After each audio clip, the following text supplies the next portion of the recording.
சுற்றி வர oxygen plants நிறையவே வச்சிட்டேன். இருந்த பாட்டிலில் இருந்ததெல்லாம் 6 நாற்றம் 8 நாற்றம் நல்லா வேர் விட்டுருந்தது. அதை வச்சு இதை கட் பண்ணி சென்டரில் வச்சுட்டேன்.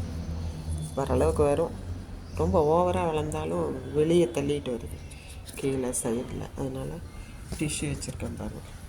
இந்த மாதிரி வெட் டிஷ்யூ வாங்கி வச்சுட்டேன் பேக்கெட்டு. அதை சைடில் கொடுத்துருது. சைடில் புரளாமல் கொஞ்ச நாளைக்கு தண்ணி ஊற்றினாலும் வெளியே வெளியாமல் நல்லா இப்படி தான் இருக்காங்க. நல்லா இருக்கா?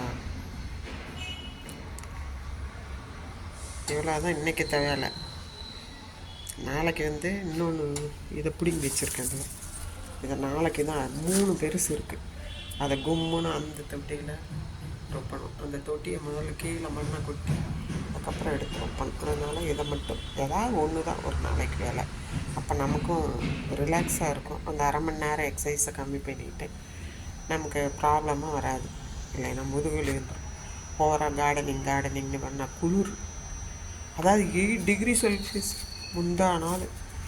எப்பா நாங்கள் எப்படி இருக்கிறோன்னா ஏதோ உயிரோடு இருக்கிறோம். அதாவது உள்ளன் சாக்ஸ் போட்டு தான் வேலை செய்கிறது. அப்புறம் 3 ஸ்வெட்டர் இன்றைக்கி காலையில். அதாவது 1 மணிக்கு மேலே ஸ்வெட்டர் போட ஆரம்பிச்சிருவோம். ஊன்னு இது பண்ணுவோம். வீட்டில் ஒருத்தருக்கு வேர்க்குதும்பாங்க, ஒருத்தருக்கு குளிருதும்பாங்க. இதே கதி. நான் ஸ்வெட்டரை போட்டுருவேன். 12 மணி ஆனால் ஸ்வெட்டரை போட்டு சூப்பராக படுத்துட வேண்டியது. அப்போ நமக்கு நான்ஸ்டாப் தூக்கம் வரும். குளிரும் நல்லது தான். ஆனால் இந்தளவு குளிர் நம்ம ஊரில் இல்லையா, பழக்கம் இல்லை. அதே மாதிரி எக்ஸ்ட்ரீம் வெயில்.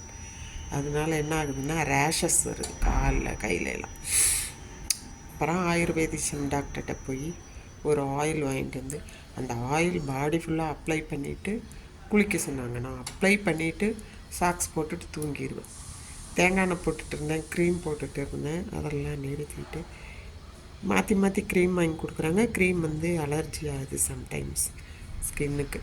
எனக்கு அதெல்லாம் பழக்கமே இல்லை. அதனால் பாயில்ஸ் எல்லாம் வர ஆரம்பிச்சிருது. ஐயோ வியூவர்ஸ் பார்த்துருங்க. நீங்கள் பெங்களூர்னால் குழந்தைங்கள கேர் பண்ணிக்காங்க. பயங்கரமான பார்க்க அழகாக இருக்குது பனி.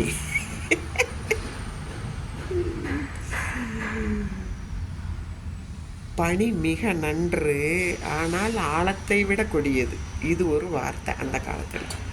அப்படின்னா விஷத்தை விட கொடியதான் பனி. ஒத்துக்கிறவங்களுக்கு ஒத்துக்கும், ஒத்துக்காதவங்களுக்கு ஒத்துக்காது. எனக்கு எப்படியோ பழகிருச்சு. 18 வருஷமாக இங்கே இருக்கோம், பழகிருச்சு. ஆனால் ஃபஸ்ட்டு இந்த வருஷம் அந்த பனியை ரசிக்கிறவங்க வாக்கிங்லாம் போகிறாங்க. நமக்கு ஆகாது. ஒத்துக்காதவங்க போகாமல் இருக்கிறனால. எதனால் ஒத்துக்கிறது இல்லைன்னா இங்கே கம்ப்ளீட் வேலையாகுது. எல்லாம் காலியாக இருந்த மனைக்கு பூரா கட்டுறாங்க. 5 ஃப்ளோர் 6 ஃப்ளோர். அந்த டஸ்ட்டு சிமெண்ட் டஸ்ட். அதனால் ஒத்துக்கிறேன், வேறு ஒன்றும் இல்லை. பார்த்தமைக்கு நன்றிகள் பல. கிறிஸ்மஸ் கொண்டாடுறவங்க அத்தனைக்கும் கிறிஸ்மஸ் வாழ்த்துக்கள். இந்த செடி மூலமாகவே தெரிவிக்கிறேன். கிறிஸ்மஸ் ட்ரீ எங்கள் பொண்ணு வாங்கினாங்க, அலங்காரம் பண்ணாங்க, அதையும் பார்த்து போட்டிருக்கிறேன். எல்லாரும் எல்லாத்தையும் கொண்டாடுங்க, ஒரு பிரச்சனையும் இல்லை. சரியா? தேங்க்யூ ஃபார் வாட்சிங்.